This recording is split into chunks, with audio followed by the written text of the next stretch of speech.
নমস্কাৰ স্বাগতম জনাইছোঁ আপোনালোকক to the news Assam 24 YouTube চেনেলৰ অন্য এটা ভিডিঅ'লৈ। মই মৰিলেও তই খৰি দিবলৈ নাহিবি, কিশোৰ দাসে কাক কৈছিল এনেকৈ?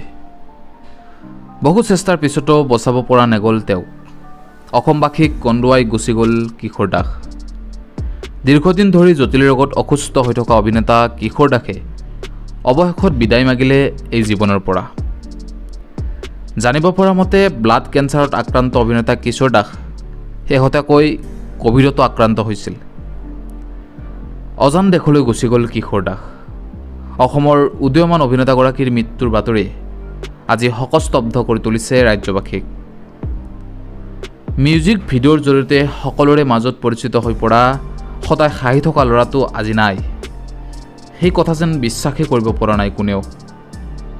কিন্তু মৃত্যুৰ আগতে এজন বন্ধুক কৈ থৈ গৈছিল, মই মৰাৰ পিছত তই খৰি দিবলৈ নাহিবি। কিশোৰ দাসৰ মৃত্যুৰ পাছতে এতিয়া তেওঁক লৈ চৰ্চা আৰু শোকৰ্চা। এই চৰ্চাবোৰৰ মাজতে কিশোৰৰ শেষৰখন ছবিৰ এটা সংলাপে বিশেষ চৰ্চা লাভ কৰিছে। কিশোৰৰ শেষৰখন ছবি দাদা তুমি দুষ্টবৰ নামৰ ছবিখনত পংকজ ইংতিৰ সৈতে কৰা এটা দৃশ্যৰ অভিনয়ত সহশিল্পী পংকজ ইংতিক কিশোৰে কয়, মই মৰিলেও তই খৰি দিবলৈ নাহিবি। কোনে জানিছিল যে কিশোৰে কৰা এই অভিনয় এদিন বাস্তৱ হ'ব? ছবিখনত দুই বন্ধুৰ চৰিত্ৰত ৰূপায়ণ কৰিছিল পংকজ ইংতি আৰু কিশোৰ দাসে। দুয়ো বন্ধুৰ মাজত হোৱা তৰ্কাতৰ্কিৰ মাজতে কিশোৰে পংকজ ইংতিক এনেদৰে কৈছিল যে মই মৰিলেও তই খৰি দিবলৈ নাহিবি। এতিয়া কিশোৰক এনেদৰেই সুঁৱৰি আৱেগিক হৈ পৰিছে অনুৰাগীসকল। ইতিমধ্যে চেন্নাইত শেষকৃত্য সম্পন্ন হৈছে কিশোৰ দাসৰ।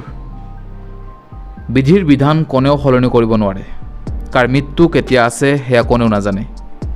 কম সময়ৰ কাৰণে হ'লেও কিশোৰে অসমবাসীৰ মনত সাজি গ'ল এখন সুকীয়া আসন। এই জটিল সময়ত কিশোৰৰ মাতৃক ভগৱানে দিয়ক অফুৰন্ত শক্তি।